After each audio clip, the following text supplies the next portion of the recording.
Returning to the revolution itself, we're going to close today with one of the sadder chapters in American history, the hostage crisis.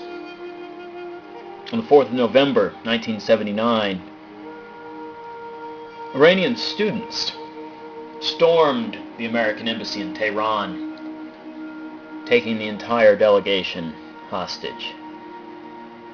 444 days passed before they were released.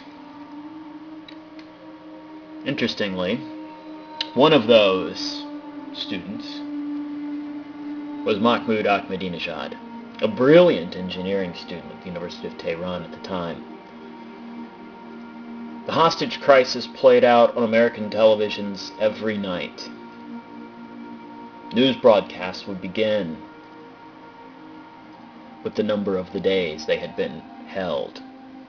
Day number 25, day number 105, day number 213, day number 365. It could be argued that this was the lowest point in American self-esteem in recent memory. The winter of 1979 and into 1980. President at the time, Jimmy Carter, authorized a rescue plan. April 24th, 1980, Operation Eagle Claw was designed to fly commando units into Tehran to rescue the hostages and to get them out again. To say it was a disaster would be kind. At a refueling stop, high winds caused one of the rescue helicopters to crash into one of the C-130s. The entire operation failed before it even got to Tehran. Following day, President Jimmy Carter addressed the nation. Late yesterday, I canceled a carefully planned operation which was underway in Iran to position our rescue team for a later withdrawal of American hostages who've been held captive there since November 4th. Equipment failure in the rescue helicopters made it necessary to end the mission. As our team was withdrawing after my order to do so, two of our American aircraft collided on the ground following a refueling operation in a remote desert location in Iran. Other information about this rescue mission will be made available to the American people when it is appropriate to do so. There was no fighting, there was no combat, but to my deep regret, 8 of the crewmen of the 2 aircraft which collided were killed, and several other Americans were hurt in the accident. Our people were immediately airlifted from Iran. Those who were injured have gotten medical treatment, and all of them are expected to recover.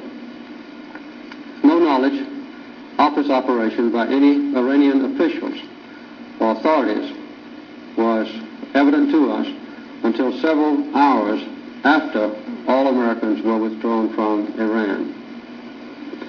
Our rescue team knew, and I knew, that the operation was certain to be difficult, and it was certain to be dangerous. We were all convinced that if and when the rescue operation had been commenced, that it had an excellent chance of success. They were all volunteers. They were all highly trained. I met with their leaders before they went on this operation. They knew then what hopes of mine and of all Americans they carried with them. To the families of those who died and who were wounded, I want to express the admiration I feel for the courage of their loved ones and the sorrow that I feel personally for their sacrifice. The mission on which they were embarked was a humanitarian mission. It was not directed against Iran. It was not directed against the people of Iran. It was not undertaken with any feeling of hostility toward Iran or its people. It has caused no Iranian casualties. Planning for this rescue effort began shortly after our embassy was seized. But for a number of reasons, I waited until now to put those rescue plans into effect. To be feasible, this complex operation had to be the product of intensive planning and intensive training and repeated rehearsal. However, a resolution of this crisis through negotiations and with voluntary action on the part of the Iranian officials was obviously then, has been, and will be preferable. This rescue attempt had to await my judgment that the Iranian authorities could not or would not resolve this crisis on their own initiative. With the steady unraveling of authority in Iran and the mounting dangers that were posed to the safety of the hostages themselves, and a growing realization that their early release was highly unlikely, I made a decision to commence the rescue operations plans. This attempt became a necessity and a duty. The readiness of our team to undertake the rescue made it completely practicable. Accordingly, I made the decision to set our long-developed plans into operation. I ordered this rescue mission prepared in order to safeguard American lives, to protect America's national interest, and to reduce the tensions in the world that have been caused among many nations as this crisis has continued. It was my decision to attempt the rescue operation. It was my decision to cancel it when problems developed in the placement of our rescue team for a future rescue operation. The responsibility is fully my own. In the aftermath of the attempt, we continue to hold the government of Iran responsible for the safety and for the early release of the American hostages who have been held so long. The United States remains determined to bring about their safe release at the earliest date possible. As President, I know that our entire nation feels a deep gratitude I feel for the brave men who were prepared to rescue their fellow Americans from captivity. And as President, I also know that the nation shares not only my disappointment that the rescue effort could not be mounted because of mechanical difficulties, but also my determination to persevere and to bring all of our hostages home to freedom. We have been disappointed before. We will not give up in our efforts. Throughout this extraordinarily difficult period, we have pursued and will continue to pursue every possible avenue to secure the release of the hostages. In these efforts, the support of the American people and of our friends throughout the world has been a most crucial element. That support of other nations is even more important now. We will seek to continue, along with other nations and with the officials of Iran, a prompt resolution of the crisis without any loss of life and through peaceful and diplomatic means. Thank you very much.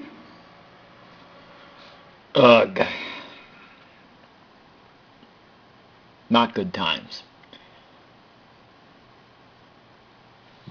It's easy to see how difficult this set of circumstances was to the American public.